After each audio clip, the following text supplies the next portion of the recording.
Buenos días amigos. Gaza, Gaza, Gaza. ¿Cómo no hablar de Gaza en este periodo? Obviamente quiero hablar de ello a mi manera. A mi manera significa esencialmente dos cosas: proporcionar un elemento de reflexión diferente al que estamos acostumbrados en los medios aquí en Occidente, y el otro aspecto, que es lo que me interesa absolutamente, es la relación con el Antiguo Testamento. Me interesa mucho porque nunca escucho hablar de eso, aunque, en realidad, como ahora veremos, la relación es muy estrecha. Incluso diría que la Biblia aquí no es actual, pero casi toma vigencia.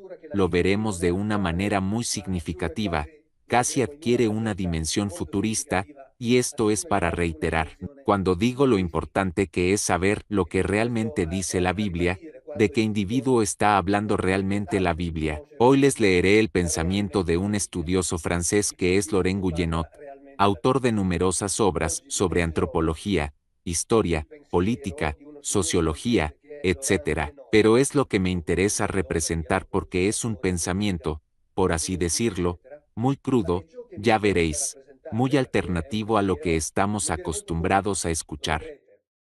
Pero lo que me interesa no es darles mi opinión sobre el mérito de lo que dice, sino sobre el método, que es la parte que me interesa, que es precisamente ese método que, como verán, será también muy sorprendente porque incluso parece difícil pensar que se pueda llegar a enunciar ciertas coincidencias, ciertas correspondencias. Sin embargo, están escritas aquí, así que les leeré, obviamente en extractos, el pensamiento de este autor. Luego en la descripción encontrarán también todas las referencias y las diversas fuentes. Entonces todo comienza con los acuerdos de Abraham firmados en 2020, que fueron acuerdos bilaterales celebrados entre Israel, Emiratos Árabes Unidos, Bahrein, Marruecos y Sudán, pero en la mesa de negociaciones faltaba Palestina, es decir, faltaba uno de los elementos fundamentales de lo que está y lo que estaba ocurriendo en el Medio Oriente. La omisión, afirma el autor, no es accidental. La Franja de Gaza había sido aislada por Netanyahu para favorecer la colonización israelí de Cisjordania, había atacado a la persona que la controla políticamente, es decir, el presidente de la OLP, Abu Mazen. La misión de Netanyahu dejó a los milicianos de Hamás, siempre opositores de Abu Mazen, libres para embolsarse las grandes cantidades de financiación que acabaron en los bolsillos de la organización paramilitar palestina, islamista y fundamentalista de Qatar y Argelia. En la declaración del 25 de octubre, así que realmente estamos ante noticias muy recientes, Netanyahu, al comparar a Hamás con ISIS, declaró: todos los militantes de Hamás deben morir sobre la tierra, bajo tierra, dentro y fuera de Gaza, y agregó que él y otros líderes israelíes están trabajando para convencer a los líderes mundiales de que apoyen su campaña, y dice que su guerra contra Hamás es una prueba para toda la humanidad. Es una lucha entre el eje del mal constituido por Irán, Hezbolá en el Líbano y Hamás, y el eje de la libertad y el progreso representado naturalmente por Israel. De hecho, el primer ministro definió a Israel y sus aliados como el pueblo de la luz. Luego, apelando a la unidad nacional, dijo que, al hacerlo, el pueblo judío cumplirá la profecía de Isaías. Luego veremos cuántas veces la Biblia se utiliza para apoyar las acciones y decisiones que se toman. Ha llegado el momento de unirnos con un propósito, avanzar y lograr la victoria con fuerzas unidas en una profunda creencia en nuestra justicia, una profunda creencia en la eternidad del pueblo judío, dijo Netanyahu. Cumpliremos la profecía de Isaías.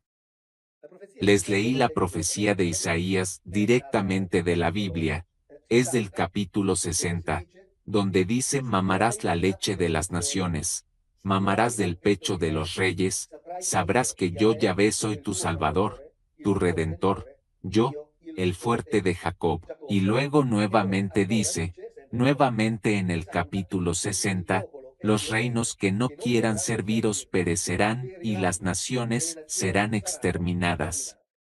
Esta es la profecía, la que parece referirse Netanyahu en su declaración. Repito, lo que me interesa no es presentar el fondo y emitir juicios sobre el fondo de los contenidos, como siempre se los dejo a su libre reflexión.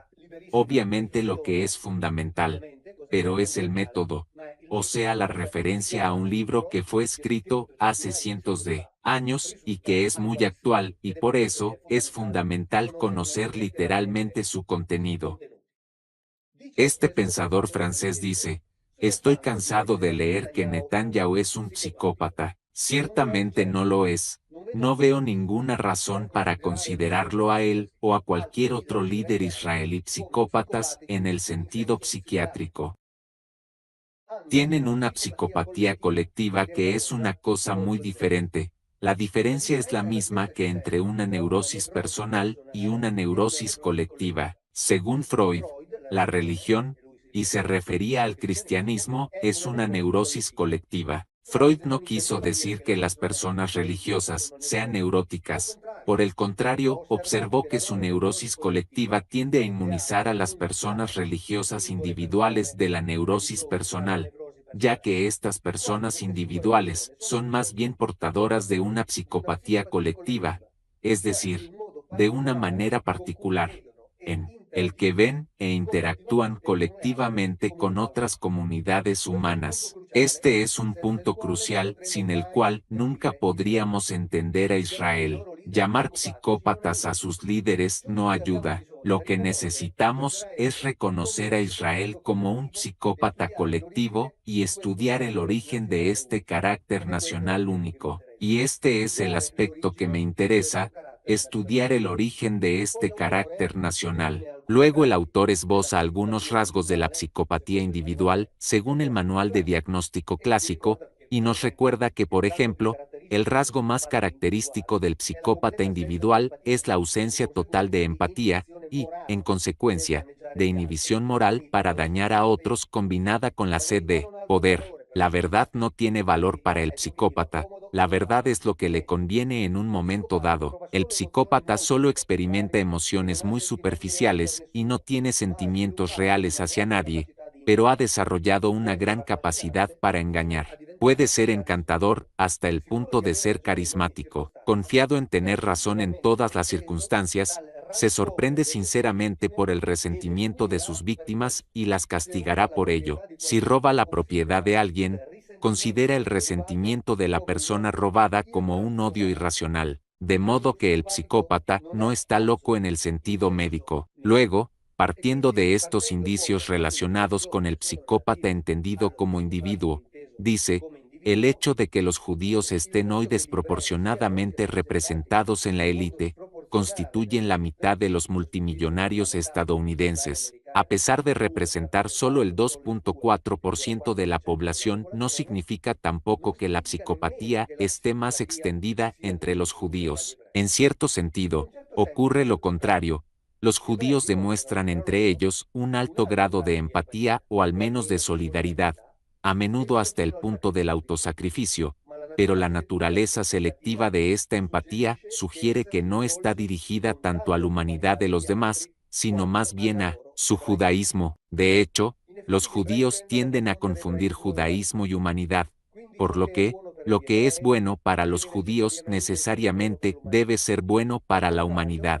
Por el contrario, un crimen contra los judíos es un crimen contra la humanidad y este es un concepto que ellos crearon en 1945. Colectivamente los judíos se consideran inocentes de los cargos que se les imputan y en este periodo de cargos se les presentan muchos, digamos. Lo sé, pero, repito, no entramos en el fondo de juzgar el contenido. Por eso el pionero sionista Leo Pinsker, médico, consideraba la judeofobia, o si queremos llamarla antisemitismo, una aberración psíquica.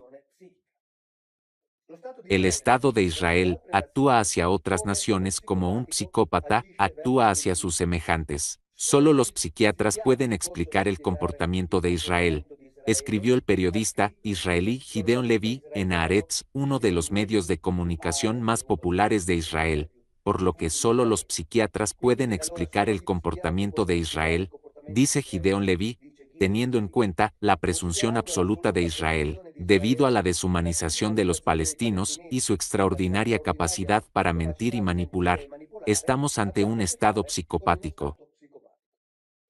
Establecer un paralelo entre la psicopatía y la actitud de Israel no significa culpa a los israelíes o a los judíos como individuos, y debemos recordar que hay muchos individuos judíos que están en contra de las decisiones tomadas por sus gobernantes, que están, en otras palabras, en contra de la ideología sionista. Así que hay que decir esto incluso si aquí, obviamente, la reflexión que hace este pensador francés es una reflexión de carácter general y, como toda generalización evidentemente, contiene lo que se puede considerar una exageración, el llamado agrupamiento de todo. Los judíos como individuos son parte de esta psicopatía colectiva solo en la medida en que están sujetos a la ideología nacional, y aquí llegamos a la parte que realmente me interesa. La ideología de Israel es bíblica, en mi opinión, esta es una declaración fundamental. La psicopatía colectiva de Israel no es genética sino cultural, y se formó en tiempos muy antiguos, y por lo tanto tiene sus raíces en el subconsciente ancestral, sea cual sea. En última instancia, proviene del Dios celoso que controlaba a las tribus hambrientas que se propusieron conquistar Palestina hace unos 3000 años. Por lo tanto, por nacimiento, Israel es la nación del Dios psicópata. Un Dios que quiso forjar la mentalidad de su pueblo. Tanto es así que la erudita judía Sazarael, experta en la relación entre la Kabbalah y la ciencia, escribe en su libro ADN judío: el lenguaje es el instrumento a través del cual se produce un diálogo interno con nosotros mismos. Repitiendo varias veces palabras precisas, creamos y consolidamos en nuestra mente lo que los especialistas llaman redes neuronales, verdaderos caminos químicos, surcos hechos de neuronas y nervios por los que hace fluir toda la información que recibimos del exterior, influenciando nuestras acciones. Las palabras que ciertamente han tenido la mayor influencia en la creación del ambiente sonoro que acompaña la vida del judío desde el vientre materno, he aquí este condicionamiento colectivo, son las palabras del Sema Israel. El Sema Israel, que significa escucha a Israel, es la oración más importante. Se encuentra en el capítulo 6 de Deuteronomio, es la oración más importante del judaísmo. El sonido de estas palabras, repetidas diariamente durante generaciones, llegó al judío ya a través de las paredes del útero y de la voz de la madre, del entorno familiar y social que lo rodea, palabras que él mismo repetirá todos los días de su vida hasta el momento en el que tomará su último aliento. Recorre en su mente las mismas redes neuronales heredadas de sus antepasados, creando esos filtros de lectura del mundo típicamente judíos. En esta oración, es decir, en el Sema Israel, Dios nos ordena imperativamente repetir estas palabras ininterrumpidamente, de forma casi obsesiva, y la autora lo pone entre comillas y luego lamenta que con la llegada de la era científica, muchos judíos hayan abandonado estas prácticas, hoy consideradas obsoletas. Después de todo, la acusación que el mundo cristiano nos lanza desde hace 2 milenios dice que el judaísmo es una religión material. Es en parte cierta. El judaísmo, a diferencia de otras religiones más espiritualistas, que oponen el espíritu a la materia, se une al elemento abstracto de la fe, a la observancia exacta, concreta y material de los mandamientos divinos. Y ahora vemos aquí, en la continuación del pensamiento de este autor francés, cuán cierto parece esto. Sigo leyendo desde la última frase, donde se decía: la ideología de Israel es bíblica. La psicopatología colectiva de Israel no es genética, es cultural, y la leemos aquí, y luego dice: Yahvé, el Dios de Israel, es un Dios enojado y solitario que manifiesta un odio implacable hacia todos los demás y termina considerando los dioses inexistentes, siendo o considerándose en realidad el único. Este análisis deriva precisamente de que se considera un Dios celoso, y esto lo caracteriza claramente como un psicópata entre los dioses. Para los egipcios, sin embargo, según el egiptólogo alemán Hannes Mann, los dioses son seres sociales, y la armonía entre ellos garantiza la armonía del cosmos. También recuerdo lo que escribe el profesor Gian Matteo Corrias en relación a la religiosidad romana antigua, cuando dice que los dioses eran parte de la relación social misma, parte de la estructura social e interactuaban con los hombres e incluso permitían a los hombres utilizar todos los instrumentos legales posibles para, entre comillas, aun pudiendo engañarlos.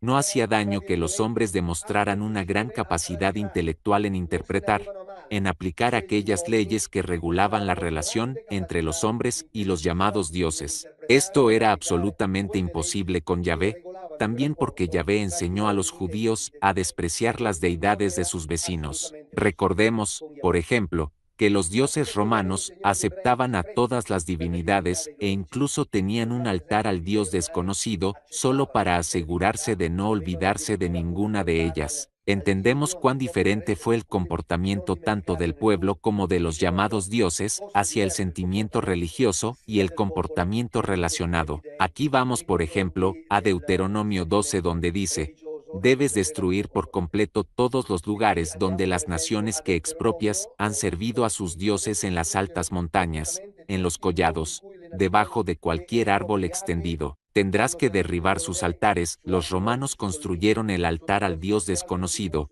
hacer añicos sus piedras sagradas, quemar los postes sagrados, destrozar las estatuas de sus dioses, y borrar su nombre de ese lugar en el que nos encontramos. Estamos en el capítulo 12 de Deuteronomio. Evidentemente Yahvé también puede ser considerado, como sabemos, un personaje ficticio, y siempre he dicho, hagamos como si lo que está escrito en la Biblia es cierto, pero su dominio sobre la mente de los judíos sigue siendo real, incluso si fuera considerado un personaje de ficción. Las prohibiciones alimentarias, por ejemplo, las presentes en el Levítico, sirvieron para impedir cualquier socialización fuera de la tribu, y la naturaleza de esta alianza no es moral. Lo hemos visto muchas veces en estos 10 años, 13 años ya de conferencias y videos. El único criterio de aprobación de Yahvé es la obediencia a sus leyes y mandatos arbitrarios. Masacrar a traición a cientos de profetas de Baal es bueno porque es la voluntad de Yahvé. Los invito a leer el capítulo 18 del primer libro de los Reyes, que por razones de brevedad no les leeré ahora,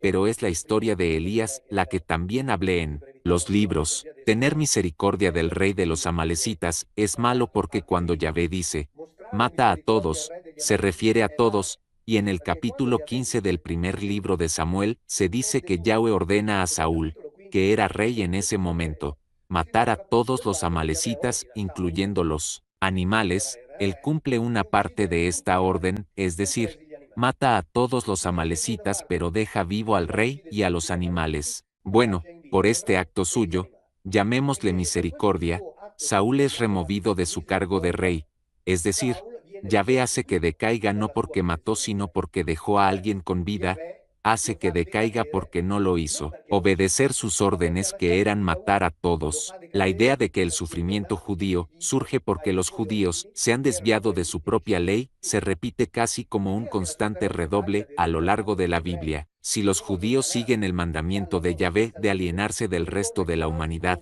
a cambio, Yahvé promete convertirlos en amos.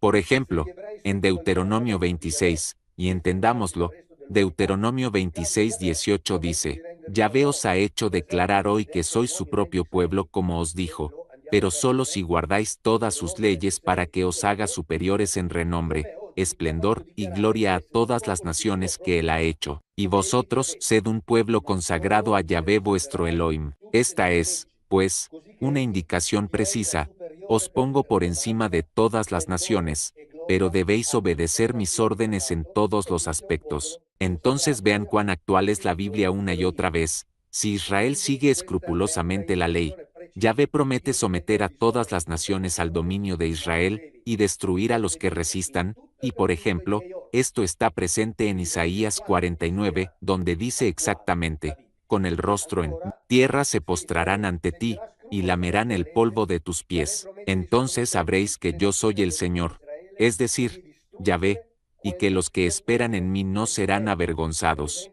Por ejemplo, en el libro de Deuteronomio, en el capítulo 20, hay una especie de código de guerra donde se ordena exterminar a todo ser vivo en las ciudades conquistadas, y en la práctica, la regla se extiende a todos los pueblos que resisten a los israelitas en su conquista. Es decir, no debe haber piedad. Por ejemplo, en la ciudad de Ai, recuerda el pensador francés, Y aquí estamos en Josué capítulo 8, los invito a ir a leerlo.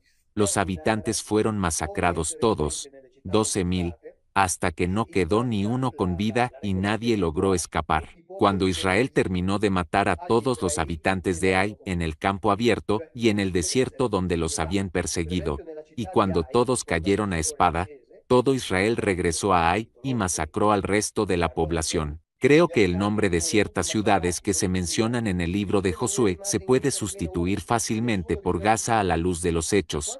Es la historia que nos cuentan las noticias todos los días. Lamentablemente, noticias muy dramáticas. Pero antes decía que hay disidentes, son muchos, muchos no tienen, por así decirlo, la voluntad ni el coraje de hablar, mientras que otros sí, como escribió Abigail Abarbanel en una de sus obras ¿Por qué dejé el culto judío? Los conquistadores sionistas de Palestina, porque ahora volveremos a ver el sionismo, y es otra cosa comparado con el pueblo judío en su conjunto, siguieron muy de cerca el dictado bíblico de Josué de entrar y tomarlo todo, para un movimiento aparentemente no religioso, como es y debería ser el sionismo. Es notable cuán de cerca ha seguido el sionismo la Biblia. Kim Chernin, otro disidente israelí, escribió: no puedo contar el número de veces que he leído la historia de Josué, y tampoco puedo contar el número de veces que he leído pasajes en estos 13 años como una historia de nuestro pueblo que viene en posesión de la tierra prometida, sin detenerse a decir, pero esta es una historia de violaciones, saqueos, masacres, invasiones y destrucción de otros pueblos. Yahvé ofrece solo dos caminos posibles a Israel: la dominación de las otras naciones, si Israel mantiene el pacto de separación de Yahvé, o la aniquilación por parte de estas mismas naciones, si Israel rompe el pacto. Y leámoslo por ejemplo en Josué, porque si le das la espalda a Yahvé y te unes al resto de esas naciones que quedan entre ti, si te casas con ellas y te mezclas con ellos y ellos contigo, entonces sabrás que Yahvé tu Elohim ya no expulsará más a aquellas naciones de delante de ti, sino que serán para ti red y trampa, plaga para tus costados y espinas para tus ojos, hasta que desaparezcas de esta buena tierra que Yahvé tu Elohim te ha dado. Luego el autor continúa afirmando claramente que el movimiento sionista es bíblico. ¿Qué tiene que ver la Biblia con el sionismo? ¿No es el sionismo una ideología secular? Creo que es hora de disipar este malentendido. El sionismo es un producto del judaísmo, y el judaísmo tiene sus raíces en la Biblia hebrea, ya sea que la haya leído o no, ya sea que la juzgue histórica o mítica. Todo judío, en última instancia, basa su judaísmo en la Biblia o en lo que sabe de ella. Desde un punto de vista religioso, la Biblia preserva la memoria y esencia de la alianza con Dios, mientras que desde un punto de vista secular, la Biblia es la narrativa fundamental del pueblo judío y el modelo con el que los judíos interpretan toda su historia posterior: la dispersión, el holocausto, el renacimiento de Israel, etc. Recuerdo que el 18 de julio de 2018 la Knesset, es decir, el Parlamento israelí, promulgó una ley que dice textualmente que Israel como Estado es el hogar nacional del pueblo judío. Hay que decir que esta ley fue votada con 62 votos a favor, 55 en contra, 2 abstenciones, y obviamente también fue muy criticada porque, como dije, no todos los judíos están de acuerdo con el gobierno israelí, con Netanyahu en particular, pero de hecho, se trata de una ley que tiene connotaciones muy específicas que dejo a ustedes mismos para que las consideren. Prosigue el pensador francés: es cierto que Theodore Herzl, el profeta del sionismo político, no se inspiró en la Biblia, sin embargo llamó a su ideología sionismo, usando el nombre bíblico de Jerusalén. Los sionistas que siguieron a Herzl y los verdaderos fundadores del moderno Estado de Israel se inspiraron en la Biblia. La Biblia es nuestro mandato, declaró Chaim Weizmann en 1919, y en 1948 le ofreció a Truman un rollo de la Torá por su reconocimiento de Israel. Por lo tanto, no hay duda de que el Estado de Israel fue fundado sobre la base de la afirmación bíblica, y es por eso que desde hace años vengo diciendo lo importante que es la Biblia, lo fundamental que es saber lo que realmente dice, porque si limitamos al considerarlo un texto lleno de mitos y leyendas, lo hacemos terminar como la Ilíada y la Odisea, que entre otras cosas son como la Biblia, es decir, contienen una sustancia histórica de verdad, pero hacemos que termine así en el sentido de que le quitamos toda importancia, pero en cambio, ciertamente tiene importancia y es una importancia dramática. David Ben-Gurion, el autor y padre de la nación, tenía una visión bíblica del pueblo judío. Para él, el renacimiento de Israel en 1948 fue paralelo al éxodo de Egipto, a la conquista de la tierra por Josué, de aquí viene este libro fundamental, y a la revuelta de los macabeos. Recuerdo, por ejemplo, que en la Biblia samaritana no están todos los libros que están en el canon de la Biblia judía oficial, solo hay 6, a saber, la Torá y el libro de Josué, solo para decir lo importante que es esto. Ben-Gurion nunca había estado en la sinagoga ni desayunado carne de cerdo, y, sin embargo, estaba inmerso en la historia bíblica. No puede haber una sólida educación política o militar sobre Israel sin un conocimiento profundo de la Biblia, solía decir, según escriben sus biógrafos. La mentalidad bíblica de Ben-Gurion se hizo cada vez más evidente a medida que envejecía. Consideremos, por ejemplo, que mientras rogaba a Kennedy que permitiera a su pueblo tener la bomba atómica porque los egipcios querían exterminarlos, profetizó en 1962 que dentro de 25 años Jerusalén sería la sede de la Corte Suprema de la Humanidad para resolver todos los problemas, disputas entre los continentes, federados como lo profetizó Isaías. Ben-Gurion, dice el autor, no estaba loco, simplemente estaba pensando bíblicamente. Conocer bien la Biblia es esencial para saber lo que estamos viviendo. Casi todos los líderes israelíes de la generación de Ben-Gurion y las generaciones posteriores comparten la misma mentalidad bíblica. Incluso para Gaza los sionistas tienen, por así decirlo, sus motivaciones. En el libro de Jueces, en el capítulo 1, hay algo extraño. En el versículo 18, por ejemplo, en esta Biblia, dice, Judá no pudo conquistar ni Gaza con su territorio, ni Ascalón con su territorio, ni Ecrón con su territorio. En cambio, Yahvé protegió a Judá en la conquista de la zona montañosa. Josué no pudo derrotar a los habitantes de la llanura porque tenían carros de hierro. Judá no conquistó Gaza. En esta versión de la Biblia está escrito exactamente lo contrario. Judá también tomó Gaza con su territorio, Ascalón con su territorio y Ecrón con su territorio. El Señor estuvo con Judá, quien expulsó a los habitantes de las montañas, pero no pudo expulsar a los habitantes de las llanuras porque tenían carros de hierro. Así, en una Biblia está escrito que Judá no pudo conquistar Gaza. En otra Biblia está escrito que Judá conquistó Gaza. En resumen, parece que estamos escuchando la información y la desinformación de nuestros tiempos, que es verdaderamente una herramienta dramáticamente mortal en lo que respecta a las cosas que necesitamos saber, y no solo es válida para los estados liderados por tiranos, sino lamentablemente también es válido para las democracias, lo que en definitiva no nos hace merecer una medalla de honor. Así que Gaza siempre ha sido motivo y territorio de conflicto feroz, hasta el punto de que en realidad hay dos versiones. Debo decir que la versión que niega la conquista de Gaza fue introducida por los autores griegos que introdujeron la partícula ou, que es no. ¿Por qué? Porque inmediatamente después, según leí, está escrito que Yahvé ayudó a Judá en la conquista de la zona montañosa, pero no en la llanura, y por lo tanto, se podría pensar que Judá no pudo conquistar Gaza. Sin embargo, en la Biblia hebrea, escrita en hebreo, está escrito que Judá conquistó Gaza, por lo tanto información y desinformación que no pertenecen solo a lo nuestro en nuestros tiempos. En el gobierno israelí, ahora hay fanáticos de la Biblia como el ministro de Seguridad Nacional, Itamar Ben-Gvir, que todos los días escupe citas bíblicas, dice el autor. Incluso más que Ben-Gurion, Benjamín Netanyahu piensa bíblicamente. Por ejemplo, en 2015 dramatizó su fobia a Irán ante el Congreso estadounidense, refiriéndose al libro bíblico de Esther. Somos un pueblo antiguo.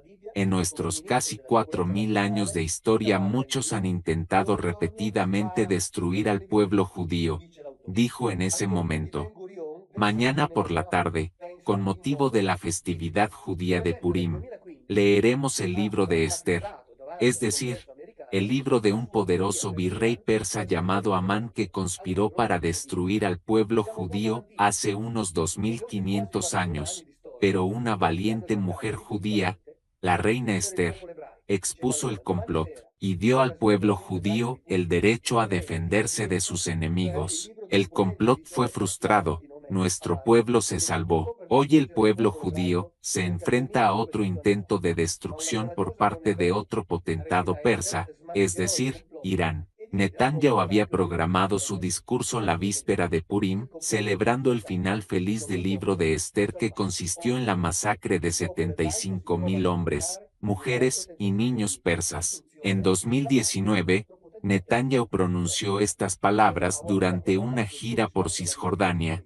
Creo en el libro de los libros y lo leo como un llamado a la acción. Cada generación debe hacer lo que pueda para asegurar la eternidad de Israel. La Biblia ocupa una parte tan grande de su cerebro que quiere poner una Biblia en la luna. Aquí está la Biblia, incluso futurista. No basta con que condicione lo que sucede en la Tierra, sino que en el futuro también debería condicionar potencialmente lo que sucede en la Tierra. Sucederá, o mejor aún, esperemos, lo que no sucederá en la luna. Pero después de todas estas indicaciones, siempre quiero cerrar con una cita bíblica que es una cita de esperanza. Mientras tanto, estoy feliz de que con una de mis 2 neuronas, logré controlar al menos parcialmente mi síndrome de Tourette, mientras mi otra neurona te hablaba y estoy feliz, y también gracias por tu paciencia. En el libro de Jueces, cerramos con esta afirmación de esperanza. Los benjaminitas, es decir, la tribu de Benjamín, no expulsaron a los jebuseos que vivían en Jerusalén por lo que vivieron en Jerusalén junto con los benjaminitas como todavía sucede hoy. Esperemos que esto pueda volver a ser verdad. Adiós, gracias y hasta la próxima.